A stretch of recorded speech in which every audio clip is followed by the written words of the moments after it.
time to serve white people as slaves is up.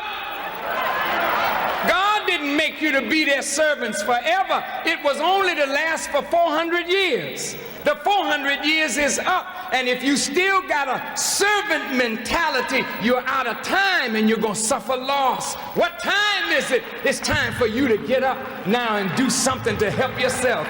It's time for you to unite with yourself and your people in love and brotherhood.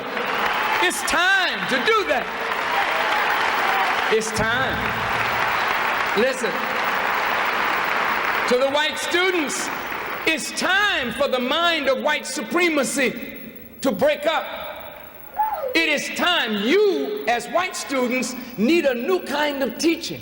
A teaching that will prepare you to meet the new world, which is brown, red, yellow, black.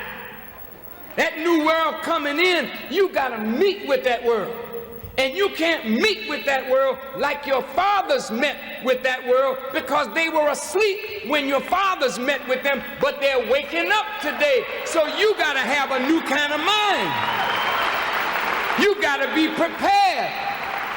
And Illinois State University is not preparing the white students to meet what they're gonna meet in the next century. They're not preparing you at all. And that's why Farrakhan is a man of value, not only to the black, but he's valuable to whites. If you will listen to me, you can live. Listen. Now, brothers and sisters, to you.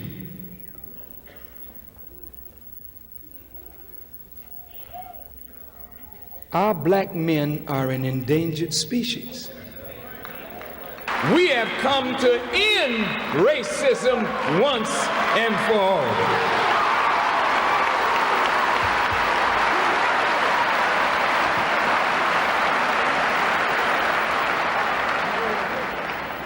They said Farrakhan doesn't want to see black and white together. He's antithetical to the preaching of Dr. Martin Luther King, as though that makes me a vile, despicable person. He's for separation. Please. You must remember, we didn't come on the Nina, the Pinta, the Santa Maria, or the Mayflower. We had separate quarters on the ships that brought us here, and we still live in separate quarters today. So don't say that Farrakhan is a separatist. Who is a better separatist than you? Talk to me. You don't live with us. You don't worship with us. It's difficult to get you to socialize with us. So what are you talking about? We have never been integrated in this society, have we? So why put it on me? I'm the separatist. Who separated us in the first place? Well, there's a bigger power that separated us. We all had boundaries. But it is natural for people to overcome the boundaries. Hello, brothers and sisters. Welcome back to the channel. I'm hoping that you're doing great from wherever you watch me from. Now, any sane person in the United States understand that there's something so much powerful about black people. And I think white people are getting to learn this late, because they thought that they can sustain themselves, and they moved and they tried to separate or segregate, whatever you want to call it, right? So when they tried to segregate or separate from black people, they learned that there are those things that they cannot do for themselves, that they need black people. And so as a result, they started regretting the choices that they made.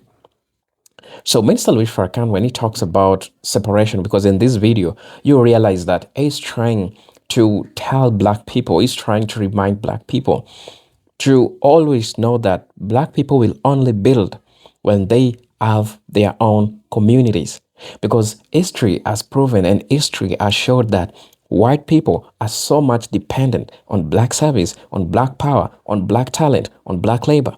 And even if you look at the history, you understand that it is the black labor that has made the United States be what it is today. And so you see a correlation between black dependence and the growth of any part that black people are. Of course, I recognize that immigrants also play an important role in the growth of the United States, but let's just narrow it down to the fundamentals of the growth of the United States. Before immigrants were here, black Americans were in the United States and they built these places. And so this has made white people to be so dependent on black labor, on black people, on black energy. So when they tried to find whites only places or whites only town, it failed. And in today's speech, you are going to see Minister Louis Farrakhan trying to talk to black people on the importance on black separation. And I think this is a vital video because it talks about the contemporary issues that we all need to address, that we all need to talk about. Because for the longest time, a black person has always been taken for granted, but their labor, their talent is so much important to people. So I want us to watch this video and then I'll be back. I'll be sharing my thoughts in regards to this. As you know, I'm your host and presenter, HTech Stories. And if you're watching me for the first time, you know, I'm most definitely asking you to please subscribe to the channel, join the membership, and really get to what I can offer you. So let's get into it. I'll be back. Boundaries that separate people. And at first, we may not like each other because we're different from each other. But after a while, we should get to know one another and to respect one another, even if we don't love one another. But look at the situation. Many of our black students do not understand what has happened to us. And many white students do not understand what has happened to us. And therefore, when you look at black people in an inferior position and condition, not only in America, but in the world, you wonder, why is this? Are we really genetically inferior? Is it that white folk are the great achievers and black folk really are just the good singers and dancers and musicians and ball players? Well, how did that sister get a 4.0 average? Is she a freak of some kind? No, brother and sister. We achieve what we will to achieve. Now they are saying to the black students, you brought that bigot here, we're going to make you pay for it. This is an awful thing for the college to do. You give the black students $13,000 in their budget, a measly $13,000.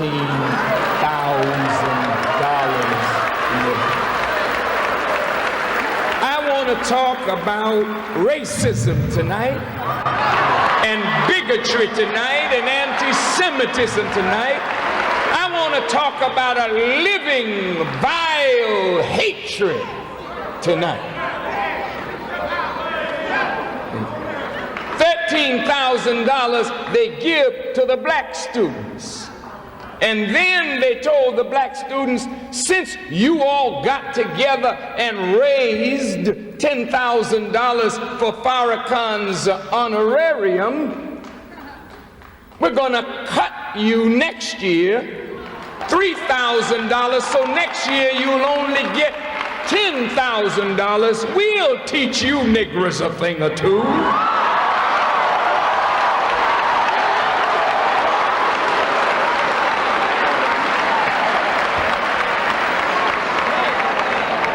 Now, is that fair? They bring a speaker of their choice.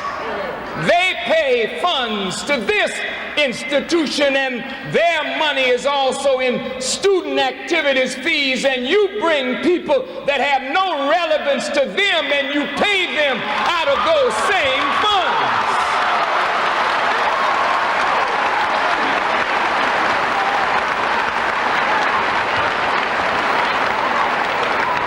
Don't be dismayed, dear black students, that they give me a jive $10,000 honorarium.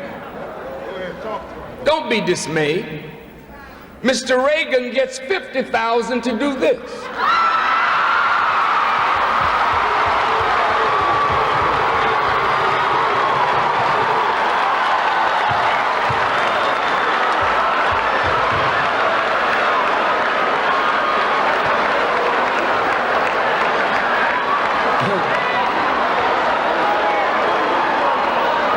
Mr. Donaldson of ABC gets $25,000.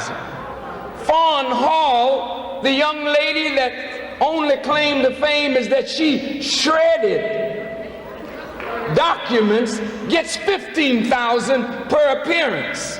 But of course, they're worth it because they're white. They're popular. Come on, talk to me. You, in your own minds, have devalued black people, and we are not worthy. How could a black man be worthy to command such a fee? Black people don't have wisdom. Black people are not consequential. Well, you stay here with me tonight for just 1 hour, and by the help of God, I'll teach you more in 1 hour than you've learned in all of your life.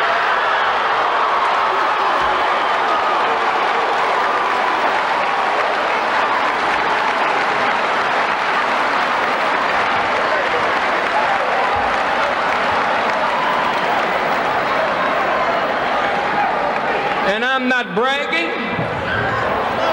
I didn't graduate from one of these institutions, but I have been blessed with a superior teacher. And what I have to impart to black students and to white students and to Asian students and to Jewish students and to whoever will listen, if you will listen with an unbiased mind, you will go out of here possibly with a chance to make yourself a better person. I would not waste my time or yours with trivia, but I want you to listen to this. Black students may not be the majority here, but white scouts go all over the country scouting the best black talent for your football team and the best black talent for your basketball team. And it is the football team and the basketball team that brings the biggest revenue to this institution. How in the hell are you going to tell me you're going to give black students $10,000 for a whole year when it is black people who are bringing you the money to this institution? Talk to me.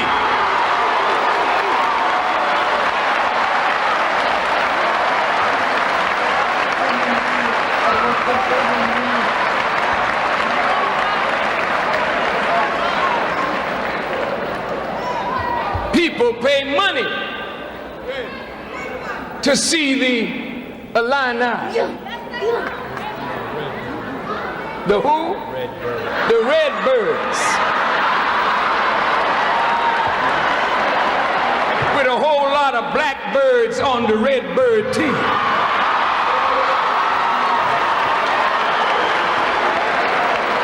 So,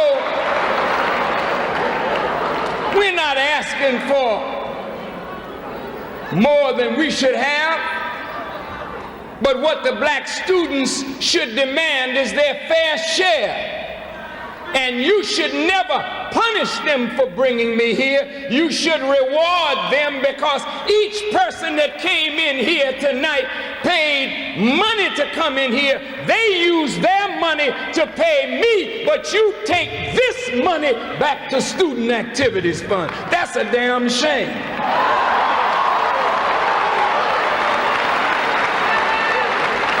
You're not only wicked, but you're thieves, robbers.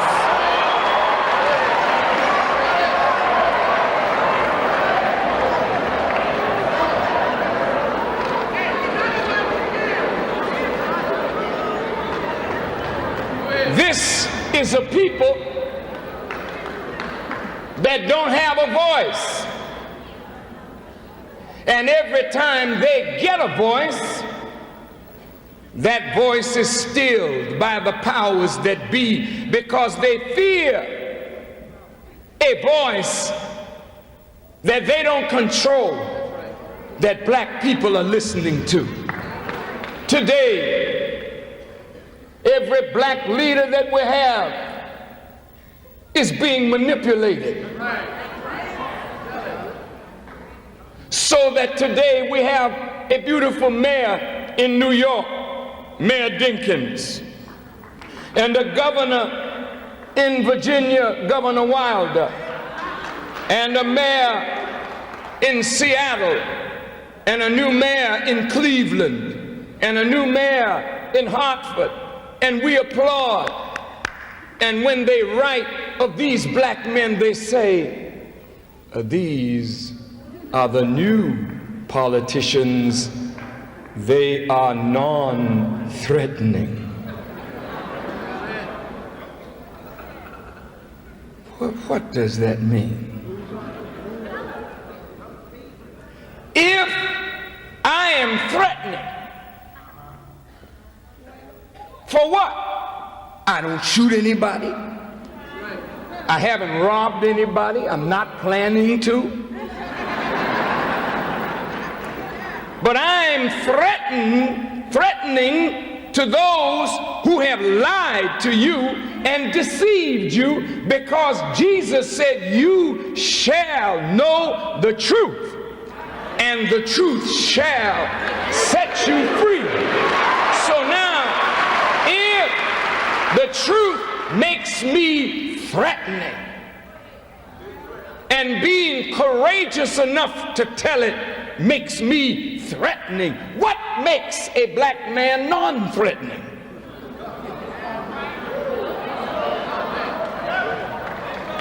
Then if he's non-threatening, he don't belong to you. If he's non-threatening, he's their man, not your man. He looks like you, but he works for them. And that's a hell of a condition to be in. To have a man that you putting your hope in because he comes from your people. But he's not working for his people.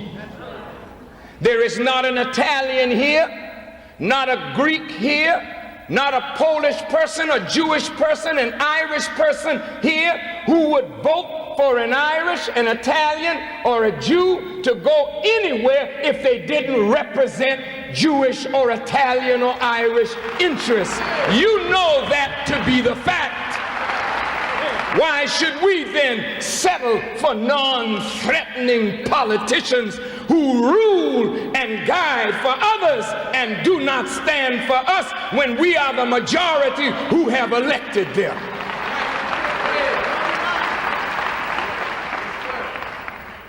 Crossover politicians, they call them.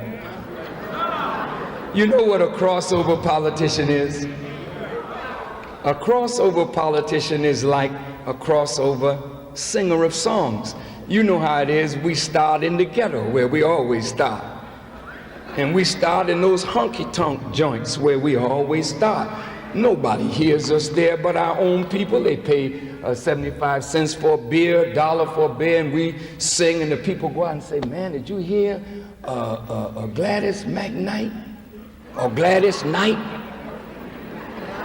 and the Pips? They are something. And after 20 years on what they call the chitlin circuit, some white person comes in and says, wow. And just like they discovered America with a whole country full of Indians, just like they discovered Australia with the Aborigines there, they discovered Gladys Knight. They discovered Stevie Wonder. They discovered, and then when they discover us, that's when we're known. You see? Farrakhan has been speaking to black people for 36 going on 37 years. Now, I didn't get discovered.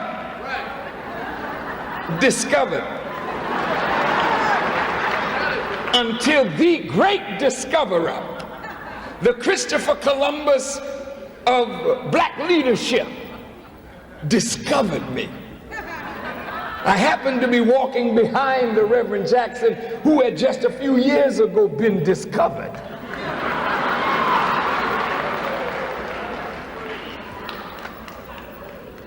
The very word discovery and the way you use it is a racist kind of term. You're not interested in black people, but when we can make $1 for you, you become interested. When we can move you along, further your aims, your ambitions, your goals, you become interested in black people. But until then, you have no interest in us whatsoever. How dare you say that I'm bad for black-Jewish relations? What black people do you relate to? You don't relate to the black people on 43rd Street in Chicago, 63rd Street on the west side. We don't see a Jew. We don't know what you look like. So what kind of relationship am I messing up for you? You hypocrites.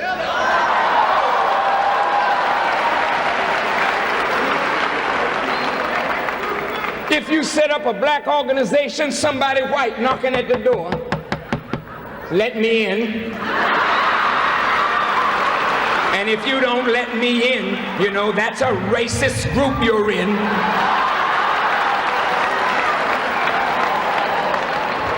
How many of you belong to Hillel? Ain't no black people belong to that, do you? Why not? Why not? You're not interested in that. You mean to tell me black people cannot have a black organization that speaks to black concerns without white folk in it? That's racism? Please. Yes, you're all practicing reverse racism. No, the problem is you are so frightened to see black people get together. You think we're always conspiring against you. So when we get together, you gotta come and try to join us.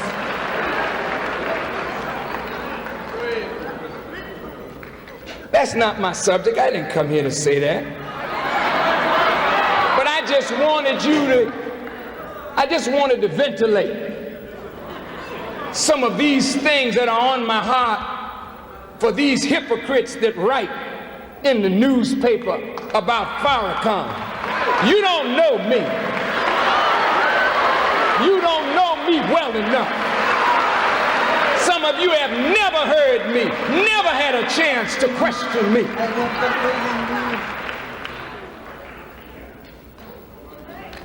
But I'm here tonight, thanks to these students.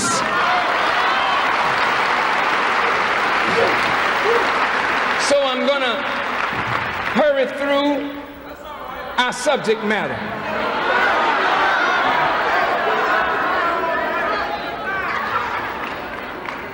But if you will listen to me, and this is not an anti-white tirade or somebody that's against white people or against Jewish people or against Arabs or Chinese or blacks. That's not the purpose at all. The purpose for truth is not to condemn color,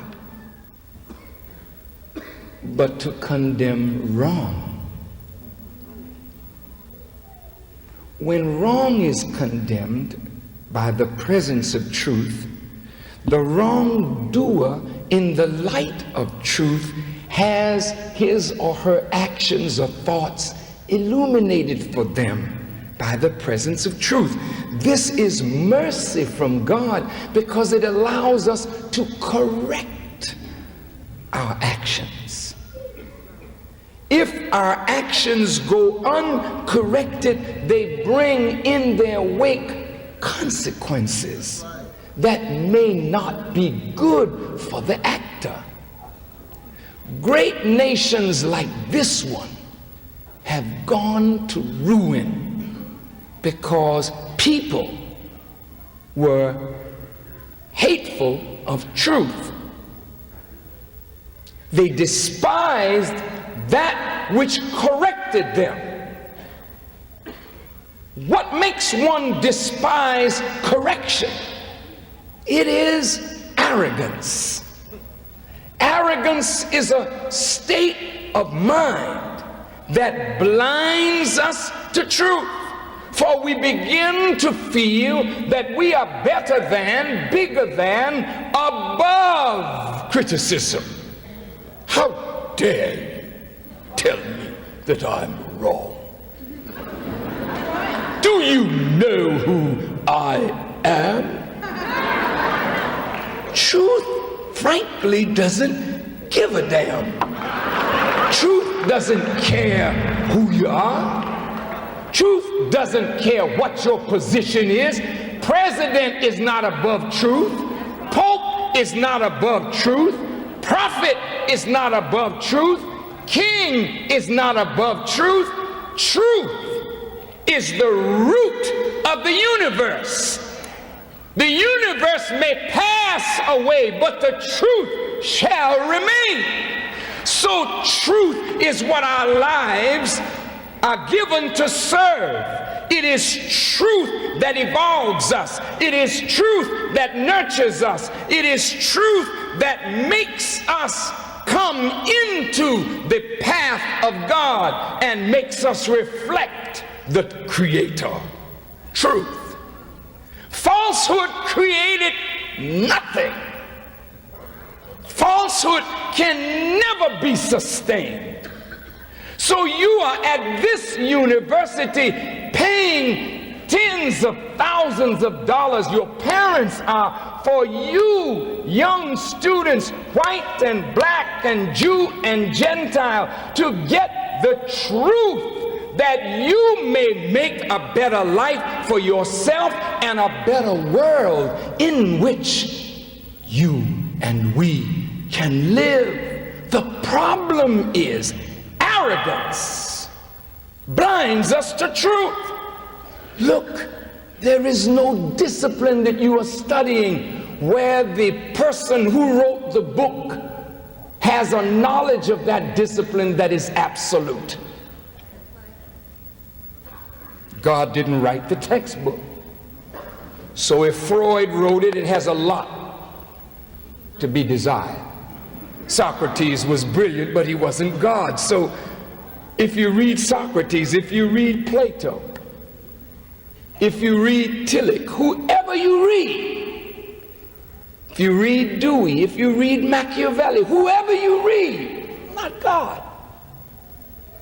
So what you are reading is a person who has studied what the Creator created and drew from the creation his perception of the truth and wrote it down in a book and made a dissertation or wrote a thesis, and that became your book.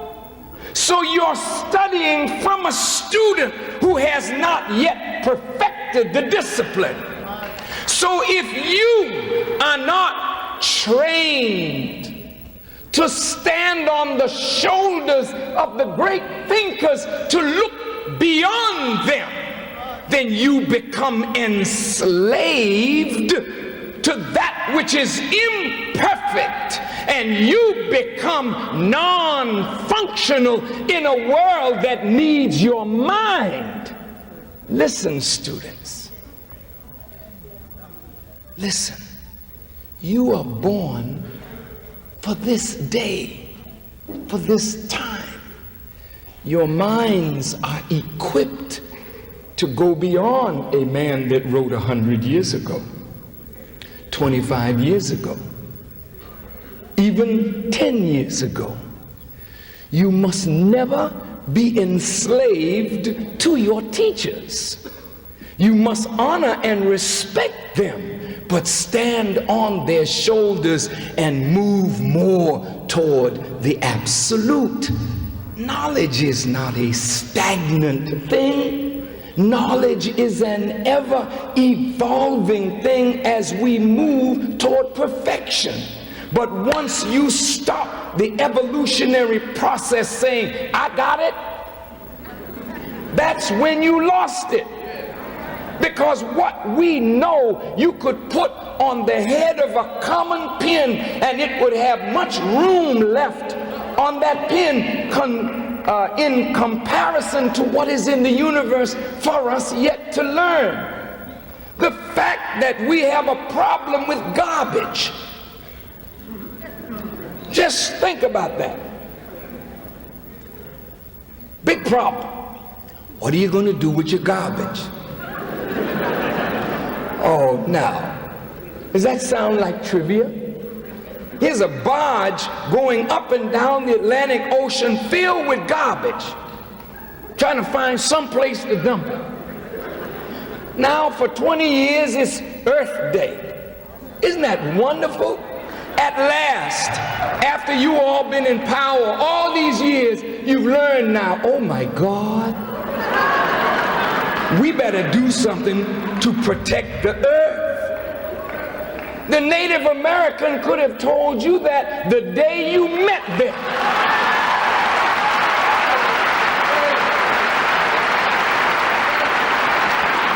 The Native Americans are the #1 protectors of the environment.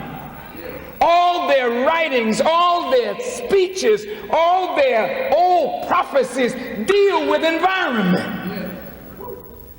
Why didn't we learn from them? Well, after all, I mean, they're nothing but savages, heathens. We are the great Christians who came to civilize these savages and teach them about the Lord Jesus Christ. You mean the Lord Jesus Christ didn't hip you all to environment?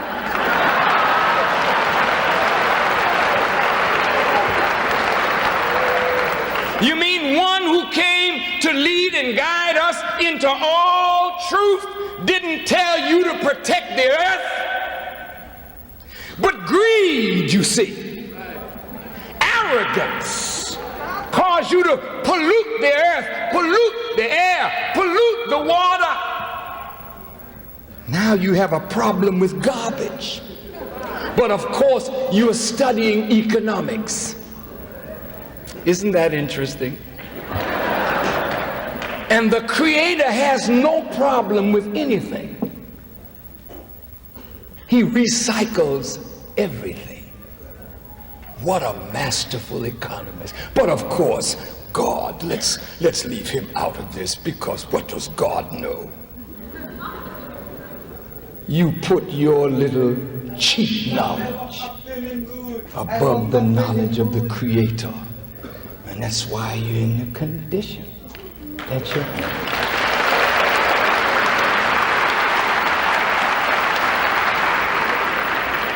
Let me throw something out at our students. Beloved students, the Honorable Elijah Muhammad taught us about pride. Because we get so little and then we begin to strut. Just a little degree. What did you get? Oh, I have my bachelor's. Which one? The BS or the BA? Well, more the BS than the BA. But one of those degrees I have. Now we can't stand you. Whoa. You put it on the wall. And what do you have? I had my master's. Yes. And which one do you have, Professor? Listen, I have 2 PhDs. And what does that make you? I am a doctor. Good. Doctor? If you are the doctor, what did you get your doctorate in? Well, I got my doctorate in sociology. Then why can't you heal the society? You see, the society presents you with problems that's beyond your degree. Isn't that right, doctor? Talk to me, doctor. You see, arrogance will make you lie to yourself. That I am a doctor of sociology. No, you're not. The very word doctor says you can heal whatever is wrong in the discipline that you study. Then heal this sick society, doctor. You don't even know where to begin.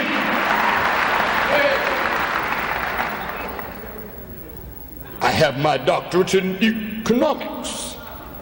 You do you?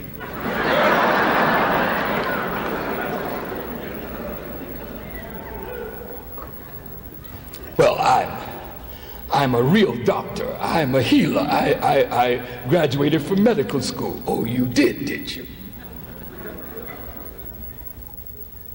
And the doctors do not outlive their patients. He knows the art of healing. He dies at 47 with a stroke. More doctors on drugs than their patients.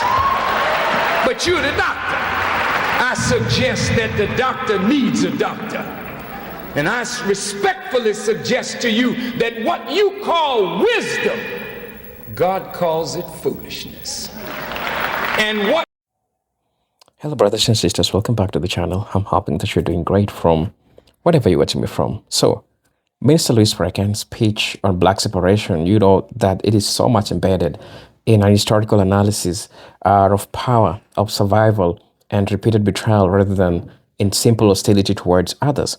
So when Minister Louis Farrakhan speaks about separation, he is not merely discussing physical distance between racial groups, but a broader concept of psychological, economical, and cultural, political independence, because you understand that his argument begins with the claim that black people in America have consistently been invited to unity only when their labor, only when their creativity or moral legitimacy is needed, right? Not when true equality or shared power is offered. So from this perspective, unity is presented as conditional and transactional rather than mutual, which leads to a skepticism about its sincerity. Also, a central theme in Farrakhan's reasoning is historical pattern recognition. Understand that it points out to slavery, it points out to Reconstruction, Jim Crow, civil rights, and the modern era as cycles in which black people were promised inclusion, only to face exclusion once progress threatened existing power structures. So, according to this view, unity has repeatedly been framed as moral ideal, while structural inequalities were left intact. So separation, therefore, is described not as a rejection of humanity, but as a strategy of self-preservation, right? This is an attempt to stop relying on systems that have historically extracted value from black communities without protecting them.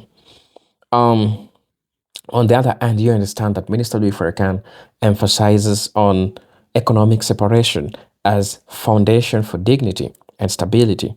So he argues that calls for racial unity often emerges when black economic independence begin to grow. Yet those same voices are absent when black communities suffer exploitation, disinvestment, or surveillance. So in its framing, unity is welcomed when black consumers, when black voters, or cultural influence are useful, but discouraged when black people seek ownership, land, institutions, or autonomous decision making. So, separation, in this sense, is portrayed as building an internal strength before engaging externally. So, I hope that makes sense. So, another layer of this argument focuses on psychological liberation. And I think that's the most important thing that Mesa Luis Farrakhan tries to share with the people of the United States, especially the Black Americans. Because Farrakhan frequently speaks about how forced integration without justice can result in a cultural erasure and dependency. So it suggests that when people are taught to measure success by proximity um, to another group, they risk confidence in their own identity. So, values and traditions. So, separation is thus framed as a process of healing, relearning self worth, redefining success on one's own term, and undoing internalized beliefs that equate blackness with deficiency. So you understand how black people are being taught to psychologically liberate themselves. And I think this is the most important thing that even earliest of workers, I'm not workers, but earliest of scholars, black scholars have always tried to talk about this, because you understand that it is from the psychological liberation. That's when the black people will get the true freedom. And these are the most important aspects when we try to look at the growth, the diversity that black people can have when they just decide to have their own power, when they just decide to own whatever happens in their life. But you realize that the lives of black people, the black music, these all things have been owned by white people. But black people are the faces, but they are being owned by white people. And so the liberation is so much important it's so much important for the growth of American blacks in the United States. And Minister Louis Farrakhan really makes this perfectly clear that they need the psychological liberation. So, in this sense, people will relearn their self worth. They will redefine success on their own terms and the undoings of internalized beliefs that equate blackness with deficiency. So, you understand that this concept also challenges the timing and motivation behind unity. So, Farrakhan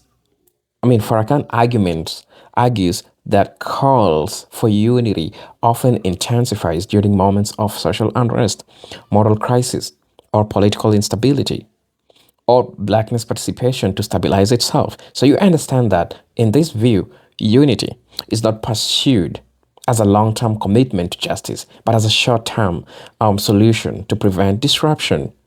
So separation becomes therefore a refusal to be used as a stabilizing force for a system that has not fundamentally changed. And importantly, Farrakhan frames separation as a self-determined rather than imposed, because understand that he contrasts this with historical segregation, which was enforced and violent.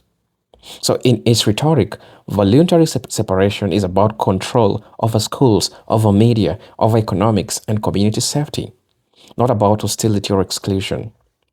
So, the distinction he makes is between being isolated by oppression and choosing independence as a form of empowerment. So, whether one agrees or not, this framing is central to understanding why its message resonates with certain audiences. So, critics of Farrakhan's position argue that separation risks depending divisions and overlooks the possibility of genuine multiracial solidarity. So, supporters, however, respond that solidarity without equality is symbolic, not transformative. And so they argue that The true unity can only happen after power imbalances are addressed, not while one group remains structurally vulnerable. So, in this way, separation is seen not as an end goal, but as a collective phase opposed to rebuild strength before any meaningful partnership can exist. So, I'm a believer that this speech was so much important. This speech really helped me see things even in the contemporary United States, because it is so much resonating even to what's happening today. So I don't really know what you're thinking about, but please let me know what you feel and think about this video. I'm your host and presenter HDoc Stories. But until then, let me see you in my next video. Peace, love, and harmony. Salute.